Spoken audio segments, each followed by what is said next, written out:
Hello students, today we are going to start a new chapter, Private, Public and Global Enterprises, which is our third chapter of business study in 11th class.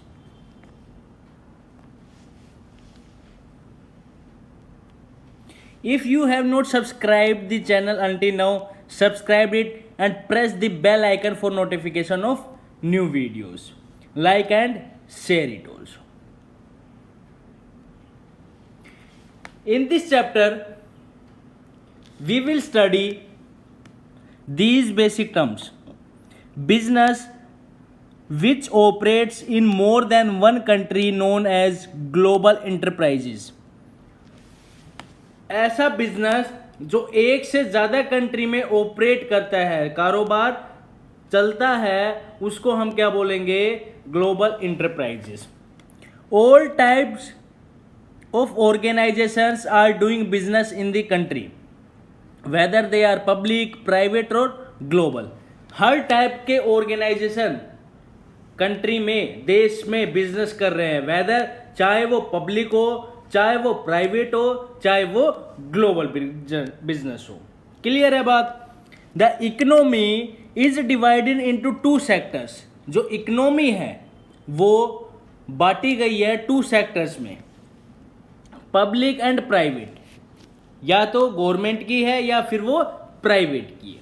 The different types of public enterprises, there are role and that of the global enterprises.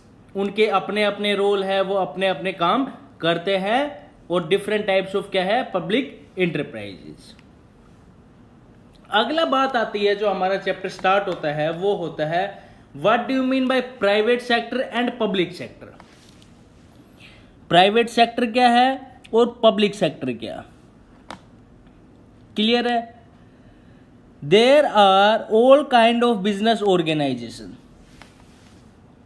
Business organisation के बहुत सारे प्रकार होते हैं. छोटी business organisation, बड़ी industries, trading, privately, government. तो इसका मतलब कि जो बिजनेस ऑर्गेनाइजेशन है उसके बहुत सारे क्या है? रूप है. वो किस किस फॉर्म में भी हो सकती है. छोटी भी ऑर्गेनाइजेशन हो सकती है, बड़ी भी हो सकती है, इंडस्ट्री भी हो सकती है, लाइक ए स्मॉल और लार्ज, इंडस्ट्रियल और trading, private owned and government owned, existing in our country. Clear है बात? अब बात आती है कि private sector. Private sector business owned by individual और ग्रुप ऑफ इंडिविजुअल. जो प्राइवेट सेक्टर बिजनेस है उसको कौन चलाता है? या तो एक आदमी या कुछ आदमी मिलकर के उस बिजनेस को क्या करते हैं? चलाते हैं. इट इंक्लूड्स, इसके अंदर अंतर्गत आते हैं जैसे sole proprietorship, partnership, joint Hindu family, cooperative society and companies. ये कैसी ऑर्गेनाइजेशन है? ये किसके अंतर्गत आते हैं? प्राइवेट सेक्टर के अंतर्गत. क्यों? क्योंकि या तो इनको एक आदमी चलाता है, जैसे सोल प्रोप्राइटर हो गया, एक होगा, पार्टनरशिप होगा, ग्रुप ऑफ इंडिविजुअल पर्सन्स होंगे, ज्वाइंट हिंदू फैमिली है, करता होता है हेड. तो इसका मतलब ये किसके अंतर्गत आती है? Private sector. अब बात आती है public sector. What do you mean by public sector? Public sector organisation owned and managed by the government. जो पब्लिक सेक्टर है ऑर्गेनाइजेशन, उनको कौन और चलाता है और कौन मैनेज करता है? गवर्नमेंट. आइदर होली और पार्टली, या तो पूरी की पूरी बिजनेस ऑर्गेनाइजेशन को, private sector public sector organisation को या तो पूरी की पूरी गवर्नमेंट चलाती है या हाफ पार्ट को गवर्नमेंट चलाती है, बाय दी सेंट्रल और द स्टेट गवर्नमेंट. और इसमें गवर्नमेंट कौन कौन सी हो सकती है? या तो सेंट्रल गवर्नमेंट या स्टेट गवर्नमेंट. क्लियर है बात? Okay. It may be part of ministry and comes into existence by the special act of parliament. ये किसके अंतर्गत? ये किसका पार्ट है? मिनिस्ट्री का पार्ट है. और किसके अंतर्गत आती है? It is formed by the existence by special act of parliament. Clear है? तो पब्लिक सेक्टर को कौन चलाता है? गवर्नमेंट चलाता है. और गवर्नमेंट, जो ये पब्लिक सेक्टर ऑर्गेनाइजेशन है, किसका पार्ट है? मिनिस्ट्री का पार्ट है. और कैसे फॉर्म होती है ये? By establishing special act of Parliament. Till 1991, public sector had a leading role in India. 1991 से पहले जो पब्लिक सेक्टर थी, इसका मतलब कि जो गवर्नमेंट की जो कंपनीज थी, जो बिजनेस था, वो क्या थी, लीडिंग रोल इन इंडिया, मतलब कि इंडिया में सबसे ज्यादा था किसका, पब्लिक सेक्टर का. Since the private sector has been given major role, और लेकिन इस टाइम में सबसे ज्यादा रोल किसका है, प्राइवेट सेक्टर का. क्लियर है बात. अब बात आती है कि forms of organising public sector enterprises. Public sector के अंतर्गत कौन कौन से आते हैं. First, departmental undertaking, statutory corporation and government companies. These are under the public sector. Departmental undertaking, statutory corporation and government companies. Clear है बात. फर्स्ट वन आती है departmental undertaking. What do you mean by department undertaking, merits, limitations, features, we will study in this video. Departmental undertaking, these are the oldest and most traditional form of business organization enterprises. जो departmental undertaking है, business है, ये सबसे पुराना और सबसे traditional form of public sector का क्या है, इंटरप्राइजेस का क्या है, फॉर्म है, सबसे पुराना है. Which are established by the departments of ministry. और इसको इस्टेब्लिश कौन करता है, डिपार्टमेंट ऑफ मिनिस्ट्री. कौन, डिपार्टमेंट ऑफ मिनिस्ट्री क्या करता है, इसको इस्टेब्लिश करता है. Are considered part of the ministry. और किसका पार्ट है ये, मिनिस्ट्री का. Like railway, postage and telegram office etcetera. Clear है बात. तो पब्लिक सेक्टर कौन इस्टेब्लिश करता है, डिपार्टमेंट ऑफ मिनिस्ट्री. और किसका पार्ट है ये, मिनिस्ट्री का. जैसे railway, postage and telegram office. तो ये कैसी ऑर्गेनाइजेशन है, डिपार्टमेंटल अंडरटेकिंग. क्यों, क्योंकि इसको इस्टेब्लिश किया है किसने, डिपार्टमेंट ऑफ मिनिस्ट्री ने. और किसका पार्ट है ये, मिनिस्ट्री का. They have not been constituted as autonomous और इंडिपेंडेंट इंस्टीट्यूट. ये जो ऑर्गेनाइजेशन है, कौन सी, डिपार्टमेंटल और अंडरटेकिंग, ऑटोनोमस और इंडिपेंडेंट इंस्टीट्यूट नहीं है. इसका मतलब स्वतंत्र नहीं है. क्यों, क्योंकि इसमें किसका रोल है, मिनिस्ट्री का रोल है. और किसका पार्ट है, मिनिस्ट्री का पार्ट है. तो इसका मतलब कि इसको कंट्रोल और मैनेज कौन करती है, government. As such are not independent legal entities. तो इसका मतलब कि जो ये ऑर्गेनाइजेशन है, इसका और जो इनको चलाता है, इनके कोई रोल नहीं है. दोनों क्या है, नॉट इंडिपेंडेंट लीगल एंटिटीज, अलग अलग नहीं है. These are run by the officer. कौन चलाता है अब भाई, डिपार्टमेंटल ऑफ मिनिस्ट्री स्टैब्लिश करती है, पार्ट है इसका. They have not been constituted autonomous और इंडिपेंडेंट इंस्टीट्यूट, स्वतंत्र नहीं है. क्यों, क्योंकि भाई गवर्नमेंट का इंटरफेयर है. These are run by the officer of government. कौन चलाता है इनको, गवर्नमेंट के officer. And its employ are government employees. और जो इसके अंतर्गत जो काम करते हैं वो भी कौन कहलाते हैं, गवर्नमेंट एम्प्लॉय. सॉरी, क्लियर है बात. तो इसका मतलब इसको चलाते कौन है, ऑफिसर्स. किसके, गवर्नमेंट के. काम कौन करते हैं, government employees. These undertaking may be under the central और द स्टेट गवर्नमेंट. ये किसके अंतर्गत आते हैं, स्टेट या सेंट्रल के. And the rules of central and state government are applicable. तो अंतर्गत आते हैं सेंट्रल और या स्टेट गवर्नमेंट के. तो इसके जो रूल्स होंगे वो भी अप्लाई किसके होंगे, या तो सेंट्रल के या गवर्नमेंट के. क्लियर है बात. अब बात आती है features. The funding of these enterprises come directly from the government treasury.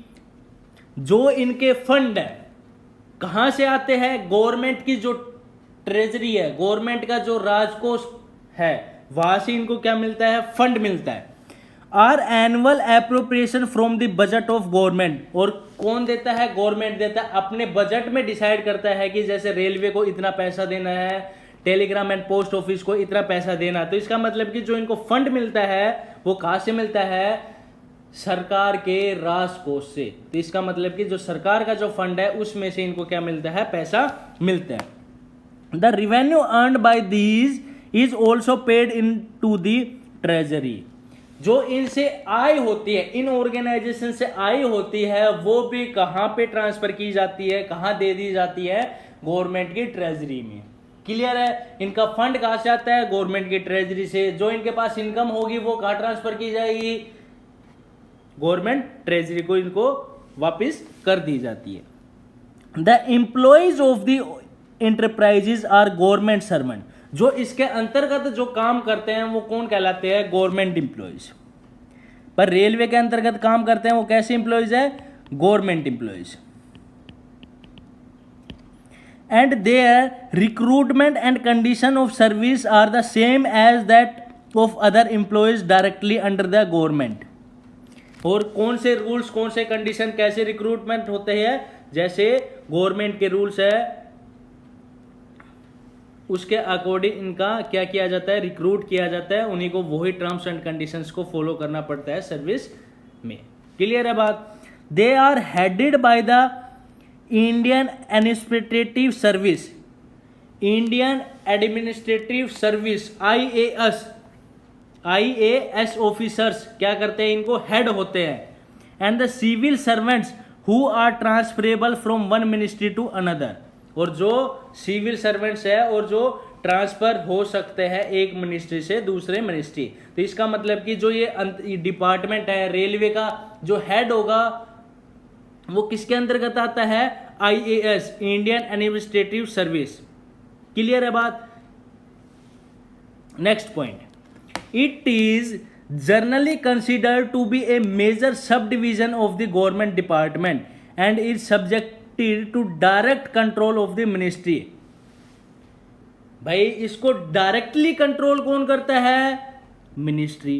भाई रेलवे डिपार्टमेंट है, रेलवे डिपार्टमेंट को डायरेक्टली कंट्रोल कौन करता है? रेलवे मंत्रालय, जो अपना रेलवे डिपार्टमेंट है, जो इस टाइम प्रेजेंट उसका जो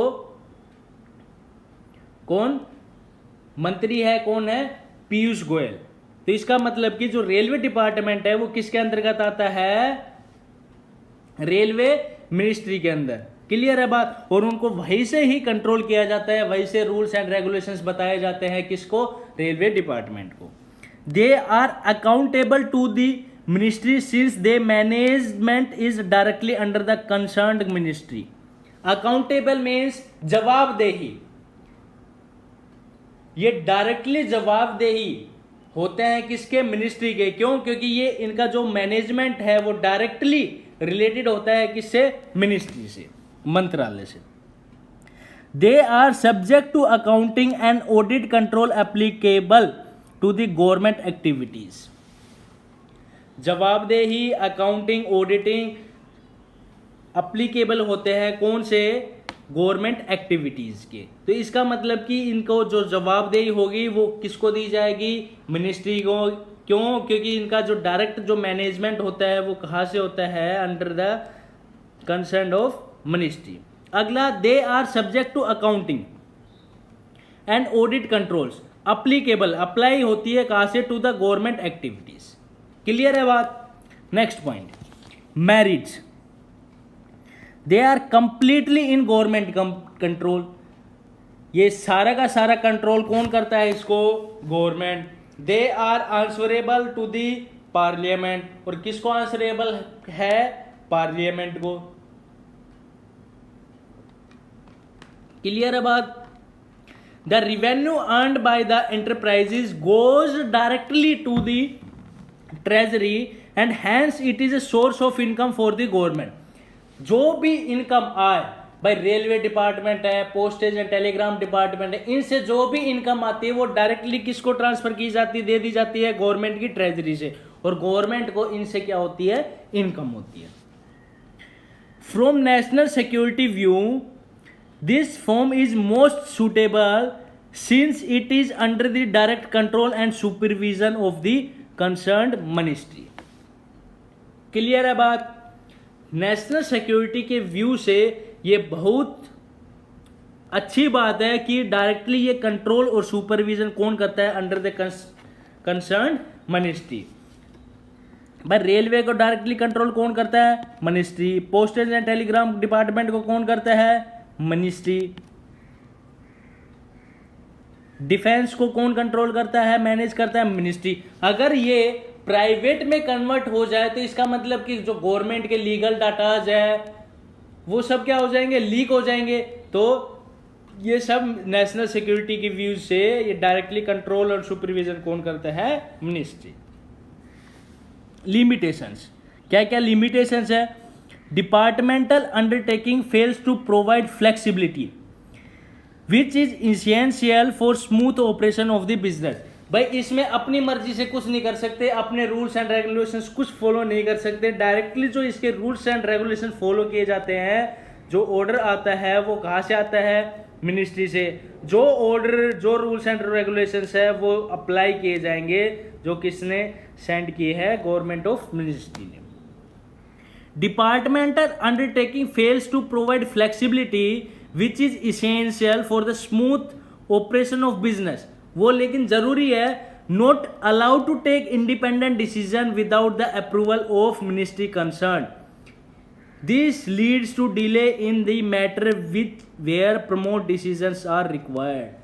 क्या है भाई, डिसीजंस अपने से नहीं ले सकते, अपने से नहीं ले सकते तो इसका मतलब इंडिपेंडेंट नहीं है। और कोई ऐसा एक्शन जो कंपलसरी है लेना, कोई डिसीजन इंडिपेंडेंट लेना डिसीजन जरूरी है, तो इसका मतलब कि वो डिसीजन लेगा तो उसको अप्रूव करवाना पड़ेगा, विच लीड्स टू डिले, जिसके कारण वो डिसीजन लेने में क्या हो जाता है, देरी हो जाती है।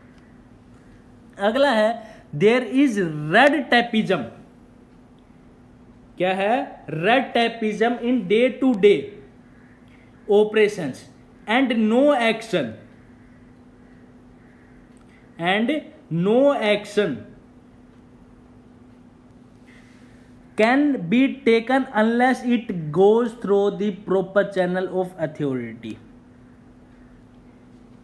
क्लियर है बात। इसका मतलब रेड टेपिज्म मतलब कि डे टू डे ऑपरेशंस है, जो कार्य किए जाते हैं उसमें विलंब। रेड टेपिज्म मीन्स विलंब, मतलब परेशानी आती है जिसके कारण कोई भी डिसीजन नहीं लिया जा सकता, और लेना होगा तो उसको एज ए प्रॉपर चैनल क्या करना पड़ेगा, अथॉरिटी से परमिशन लेनी पड़ेगी। There is lot of political interference through the ministry. और इस डिपार्टमेंट के अंदर बहुत सारी क्या है, इंटरफेरेंस है। क्या है, एक तरीके का मतलब कि सब अपनी अपनी चलाते हैं, पॉलिटिकल इंटरफेरेंस, पॉलिटिकल का दबाव ज्यादा रहता है इन मिनिस्ट्रीज के अंदर। These organisation do not pay attention to the consumer needs. ये ऑर्गेनाइजेशंस कंज्यूमर्स की नीड्स पे ध्यान नहीं देती है। कौन सी ऑर्गेनाइजेशन, डिपार्टमेंटल अंडरटेकिंग ऑर्गेनाइजेशन। इस टाइम गवर्नमेंट के पास केवल 3 ऑर्गेनाइजेशन के गवर्नमेंट के अंदर आती है। कौन सी, railway, postage and telegram and atomic.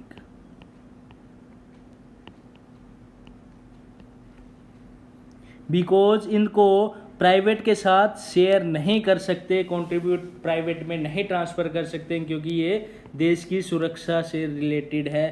भाई ऑटोनॉमी जिसके अंदर डिफेंस, मिलिट्री, जो भी सेना है सब इसी के अंतर्गत आती है। फ्रॉम नेशनल सिक्योरिटी पॉइंट की व्यू से हम इसको कन्वर्ट नहीं कर सकते किसके अंदर, प्राइवेट सेक्टर के अंदर। क्लियर है बात। ये बात थी हमारी डिपार्टमेंटल अंडरटेकिंग की। डिपार्टमेंट अंडरटेकिंग क्या होता है, क्या इसकी विशेषताएं हैं, क्या इसकी मेरिट्स है, क्या इसकी खामियां हैं। If you like the video please like it, share it and subscribe the channel for more videos. Thank you and have a nice day.